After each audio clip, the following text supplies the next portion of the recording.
Le agradezco esta noche al secretario de la Función Pública, el maestro Virgilio Andrade, que nos acompañe.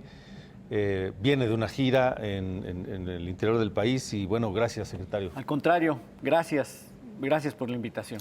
Secretario, ya tenemos leyes secundarias del Sistema Nacional Anticorrupción, pero el sistema todavía va a tardar en empezar a funcionar y a dar resultados, a cuajar, pues. Ya inició la etapa del aterrizaje del Sistema Nacional Anticorrupción.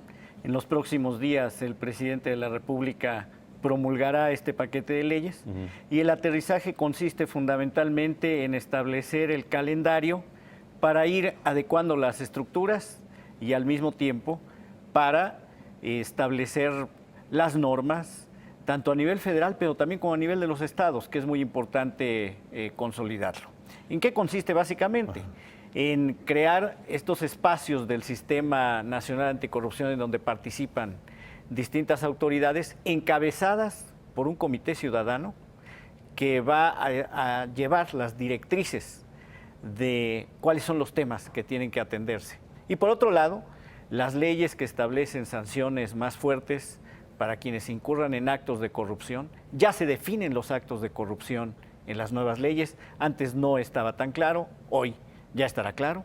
Y por lo tanto, también habrá nuevas autoridades que van a actuar, como un tribunal de justicia administrativa, que es el que va a establecer las sanciones. Y por lo tanto se garantiza principio de imparcialidad. Estos son los elementos básicos.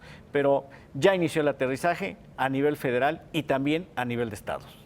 Con todos estos elementos, el tribunal, eventualmente un fiscal, las sanciones, las definiciones de los delitos, en fin, tenemos un sistema nacional anticorrupción robusto, tenemos un sistema nacional anticorrupción el que requerimos, el que necesita el país. Indudablemente, y además fue construido con distintas manos. La iniciativa del presidente de la República desde el año 2012 para establecer una Comisión Nacional Anticorrupción, la transformación de esta iniciativa por parte de los partidos políticos en el Congreso para, en lugar de tener una comisión, tener un sistema en donde se fortalecieran distintas instituciones y finalmente la participación por primera vez en la historia de una iniciativa ciudadana robusta que estableció las directrices finales. Por lo tanto, todos participaron, todos pusieron de su parte y todos van a seguir participando. Esa es una condición necesaria para que sea robusto.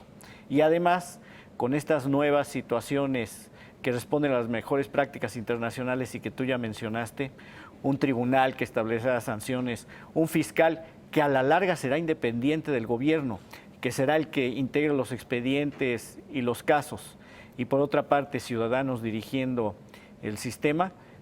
Por supuesto que tenemos condiciones más robustas y más aún, en una sociedad abierta, la Secretaría de la Función Pública, que va a vigilar al gobierno federal como lo hace actualmente, está abriendo sistemas de quejas y denuncias ciudadanas todo el tiempo para poder atender de manera específica los casos, a la par de que hemos abierto una mesa permanente con empresarios para atender los casos de corrupción concretos. ¿Qué tan a la larga sería completamente independiente el fiscal anticorrupción?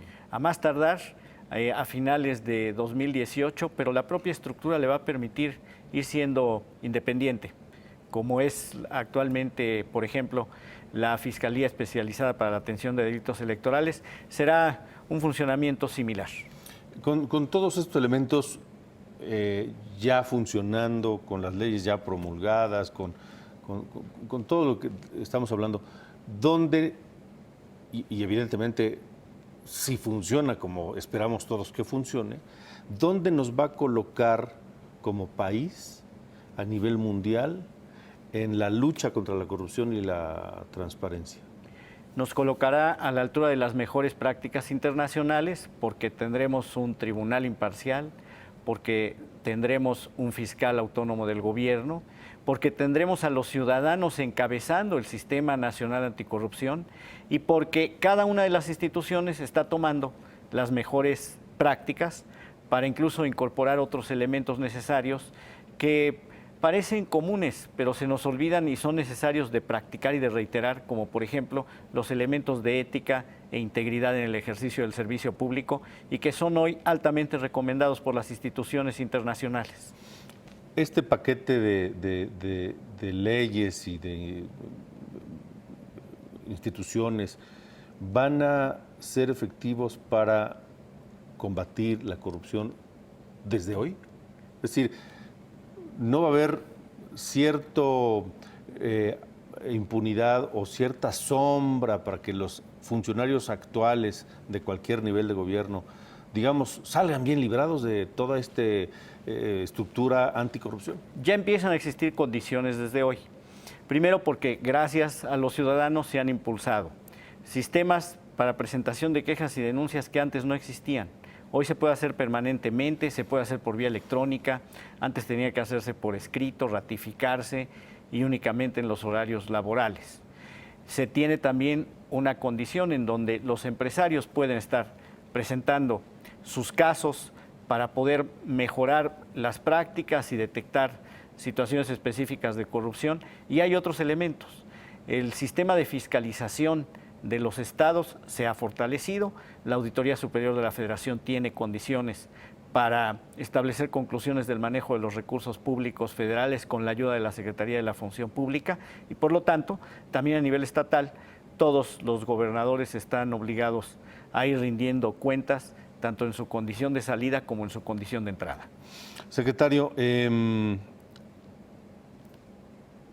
actualmente bajo el ojo de la opinión pública y la lupa de la opinión pública y también de los partidos políticos hay algunos gobernadores salientes. Hablo caso Veracruz, caso Chihuahua, caso Quintana Roo.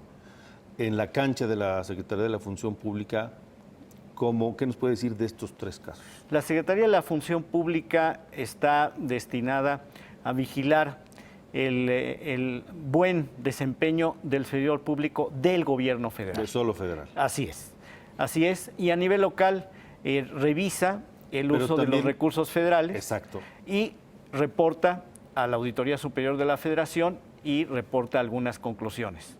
La parte que tiene que ver con ya señalamientos específicos de faltas y, en su caso, proceder, corresponde a la auditoría que presenta los casos, a la Procuraduría que los integra o los observa y, en su caso, los últimos que castigan, y hay que decirlo también, son los que están en el Poder Judicial. Pero, vamos, en el caso del uso de recursos federales, ahí sí tiene cierta injerencia la Secretaría de la Función Pública. Hace observaciones y realiza prácticas permanentes para que los gobiernos estatales vayan aclarando las cuentas. ¿Tiene observaciones de estos tres casos? Siempre hay observaciones, de hecho hay observaciones de todos los estados y quien determina al final cuáles son los casos más graves están en la Auditoría Superior de la Federación. Ya. Secretario, decíamos antes de comenzar, se están moviendo las cosas. Yo decía hace un rato, el PRI busca presidente, en los otros partidos también hay movimientos y se habla de cambios en el gabinete. Se habla que uno de los posibles cambios se podría hacer en la Secretaría de la Función Pública. ¿Cómo se siente Virgilio Andrade ahí? La parte más relevante en términos del ejercicio público es que las instituciones tengan siempre condiciones sólidas para seguir cumpliendo con sus tareas con independencia de quién las encabece. Y cuando se encabezan, se tiene que asumir la responsabilidad diaria de consolidar los sistemas, las estructuras, las tareas y sobre todo los proyectos. Hoy existe un proyecto por parte de la Secretaría de la Función Pública para ir coordinando los trabajos del aterrizaje de las reformas del Sistema Nacional Anticorrupción, porque tenemos los instrumentos y tenemos los calendarios para ir estableciendo las reglamentaciones correspondientes. ¿Se siente satisfecho Virgilio Andrade hasta este momento de su gestión al frente de la Función Pública? Siempre me siento con la responsabilidad diaria de ir cumpliendo, de ir escuchando y, por supuesto, de ir aterrizando aquellas situaciones que las leyes señalen y también de ir ponderando las decisiones en función de lo que la opinión pública va señalando y va estableciendo. Secretario, gracias por haber estado aquí. Al contrario, muchas gracias. Muchas gracias.